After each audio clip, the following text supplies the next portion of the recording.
Hello दोस्तों, आप सभी दर्शकों का हमारी चैनल पर स्वागत है। आज हम भारतीय रेल में एक छोटा सा सफ़र तय करेंगे और रेलवे से जुड़ी कुछ जानकारियाँ आपको देंगे और भारतीय ट्रेन में सफ़र करते समय किस प्रकार का कि दृश्य हमें दिखाई देता है और क्या अनुभूतियाँ रहती हैं भारतीय ट्रेनों में सफ़र करते समय, उन सब की जानकारी हम लेंगे। और बीच में कुछ ट्रेन से संबंधित कहानियों को भी हम सुनेंगे। जो ट्रेन से संबंधित काफ़ी प्रचलित कहानियाँ हमारे समाज में प्रचलित हैं। तो आज हम बैठे हुए हैं वीरांगना लक्ष्मीबाई टू प्रयागराज वाली ट्रेन में। तो ये एक स्पेशल ट्रेन है जो झांसी से कि प्रयागराज तक चलती है और हम हरपालपुर से इसमें बैठे हुए हैं। हरपालपुर से हम प्रयागराज तक का सफ़र तय करेंगे। और साइड में आप देख सकते हैं कि यहाँ पर भी एक ट्रैक बनाया जा रहा है, तो जिसमें यहाँ पर ये सारी देखिए खुदाई चल रही है। और कुछ समय पहले जब हम यहाँ से आए थे तो ऐसा कुछ भी यहाँ पर नहीं था। ये काम अभी शुरू हुआ है, तो काफ़ी ज़ोर से एक और ट्रैक बनाने की तैयारी यहाँ पर चल रही है। और पीछे आप देख सकते हैं ढेर सारा खाली मैदान है। तो ये जो एरिया है ये दोस्तों मध्य प्रदेश में चित्रकूट वाला एरिया है। जब हम हरपालपुर से आगे निकलेंगे तो महोबा पड़ेगा, महोबा के आगे बांदा है, फिर करबी आएगा। तो करबी जो स्टेशन है वही चित्रकूट स्टेशन कहलाता है। और जब हम वहाँ पर गुजरेंगे चित्रकूट स्टेशन के पास से, तो चित्रकूट से लेकर के शंकरगढ़ तक आपको कुछ इस प्रकार का एरिया दिखाई देगा। तो पूरा इसी प्रकार से जंगल, पहाड़ और नदियाँ आपको रास्ते में मिलेंगे।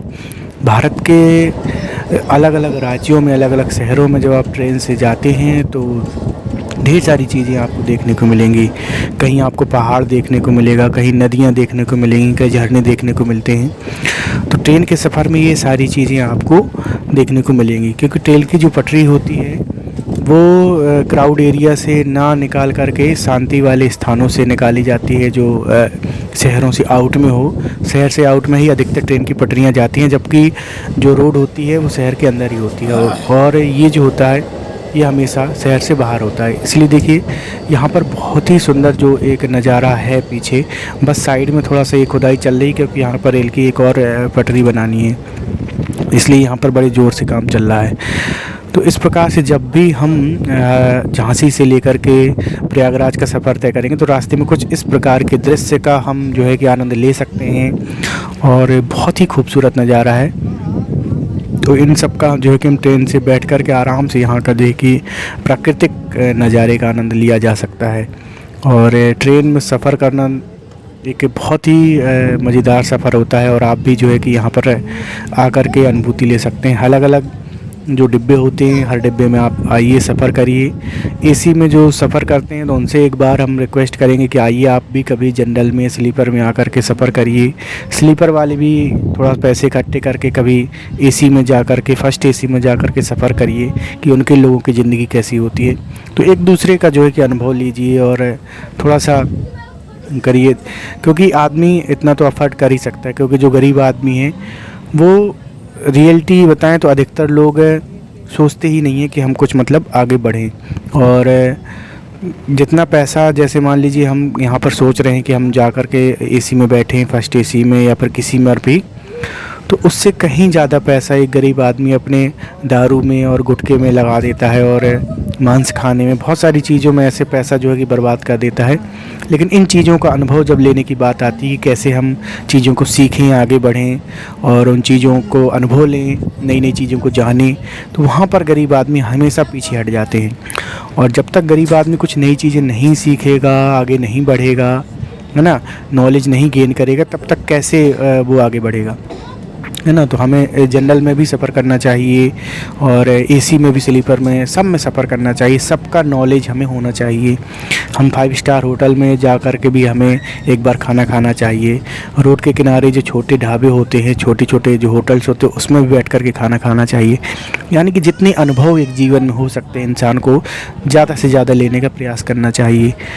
ज़िंदगी को चारों तरफ से कि जानना चाहिए। और इस छोटी सी ज़िंदगी में जितना अनुभव हो सके उतना लो, उतना नॉलेज गेन करो, किताबी ज्ञान जो होता है दोस्तों वो औपचारिक होता है। आपने पढ़ा होगा, जिसने भी मनोविज्ञान पढ़ी होगी तो उसको पता होगा जो किताबी ज्ञान है वो औपचारिक ज्ञान होता है, उसमें औपचारिकताएं ज़्यादा होती हैं। एक लिमिटेड विद्यालयी जो शिक्षा होती है, किताबी जो शिक्षा होती है उसको लिमिटेड माना जाता है, औपचारिक शिक्षा माना जाता है। और जब हम भ्रमण करते हैं और दुनिया को घूमते हैं, जानते हैं, तो उसको अनौपचारिक शिक्षा कहा जाता है। और अनौपचारिक शिक्षा जो होती है उसको 90% जो है कि हिस्सा माना जाता है शिक्षा का, और शिक्षा में जो औपचारिक शिक्षा उसको केवल 10% ही माना जाता है। पुराने समय में आप लोग देखते होंगे कि जो ऋषि मुनि होते थे उस समय ट्रेन नहीं चलती थी, तो वो लोग उत्तर भारत से चलते थे तो दक्षिण तक पहुंच जाते थे, दक्षिण से चलते थे तो उत्तर तक पहुंच जाते थे। चाइना के जो यात्री होते थे वो पूरा हिमालय पर्वत नाक करके भारत आते थे, जैसे फाहियान, वैनसांग वगैरह, ये लोग भारत आए, भारत के जो है कि आध्यात्मिक ग्रंथों का संकलन किया, उनसे ज्ञान प्राप्त किया। तो इतनी दूर तक वो सफ़र तय करके आते थे केवल ज्ञान के लिए, केवल नॉलेज के लिए आते थे कि हम जाएंगे और नॉलेज गेन करेंगे, है ना। तो वो केवल नॉलेज के लिए इतना दूर सफ़र तय करके आते थे। तो इसी प्रकार से हमें भी ज़्यादा से ज़्यादा ट्रैवल करना चाहिए। आप किसी को भी देख लो, भारतीय साधु संत पुराने रहे हों तो बड़ा सफ़र तय करते थे, चाइना के यात्री सफ़र तय करके आते थे, विदेशी बहुत सारे अपने देश में आते थे और हमारे देश के यात्री भी बाहर जाते थे। लेकिन धीरे धीरे टूरिज़्म का जो सिस्टम है वो हमारे देश के नागरिकों में समाप्त होता जा रहा है और इतनी ज़्यादा बेरोज़गारी, भ्रष्टाचारी हो गई है कि आदमी 2 वक्त की रोटी कमाने में ही इतना बिजी है कि ट्रैवल ख़त्म होता जा रहा है। एक जो टूरिज़्म है वो भारतीय लोगों से ख़त्म हो गया है, और जब तक टूरिज़्म नहीं आएगा जब तक हम ज़्यादा नॉलेज गेन नहीं कर पाएंगे।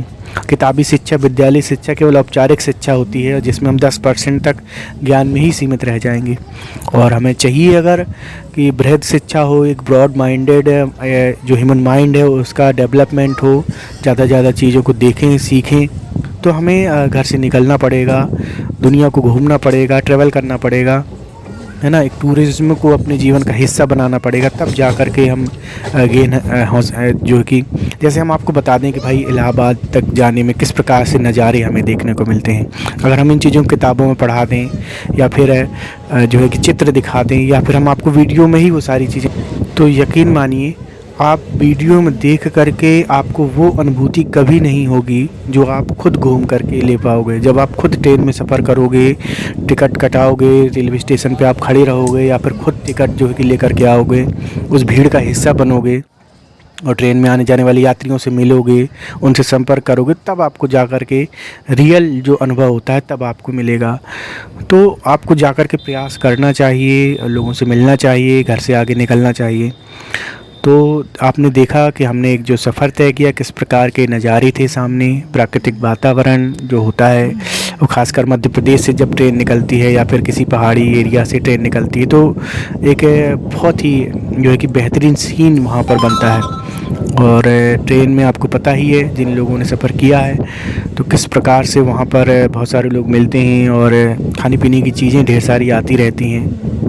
तो जब हम ट्रेन में सफ़र करते हैं तो बहुत सारी खट्टी मीठी यादें हमारे साथ जुड़ती हैं। तो इस प्रकार से जब हम प्रयागराज जा रहे हैं तो आपके लिए छोटी सी यादें जो है कर हमने सजोई हैं अपने कैमरे से, और ये सारे सीन्स, ये सारे जो नज़ारे हैं वो आपको कैसे लगे हमें कमेंट बॉक्स में कमेंट करके ज़रूर बताइए। और ये छोटा सा सफ़र और ये सुंदर नज़ारे अगर आपको अच्छे लगे हों तो वीडियो को लाइक करें, चैनल को सब्सक्राइब कर दें। और जो भी भाई हमसे जुड़ना चाहते हैं तो एक बार जा कर के जो कमेंट बॉक्स में हमसे कमेंट करके ज़रूर बताएं। और जिन भाइयों ने चैनल अभी सब्सक्राइब नहीं किया तो सब्सक्राइब कर लें ताकि हमारे सपोर्ट मिले और हम इसी प्रकार से आगे जाते रहें। और आगे चल कर के अगर हमें मौका मिलता है तो हम अपने सब्सक्राइबर्स के लिए भी एक छोटे से टूर का जो है कि अरेंजमेंट करेंगे। और जो हमारे मुख्य जो सब्सक्राइबर्स हैं, जो हमेशा कमेंट करते रहते हैं, जो हमसे जुड़ते रहते हैं, तो उनके लिए एक अरेंजमेंट किया जाएगा और सारे लोगों को मिल कर के एक अच्छा ट्रैवल की व्यवस्था की जाएगी। तो धन्यवाद दोस्तों हमारे साथ बने रहने